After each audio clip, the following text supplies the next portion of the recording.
This is called a landmine twist or a pivot twist.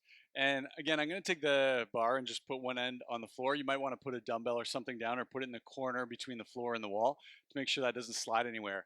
Then what I'm going to do is I'm going to take two hands onto the end of the bar and I'm going to bring them down onto about chest height.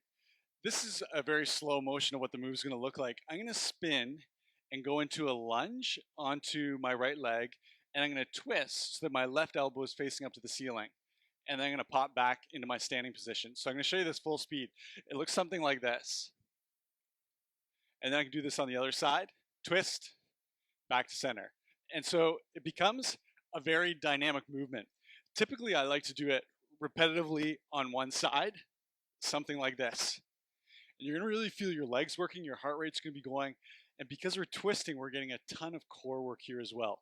Of course, you can load up the plates, add some weight to make it even more challenging. So that's your landmine or pivot twist.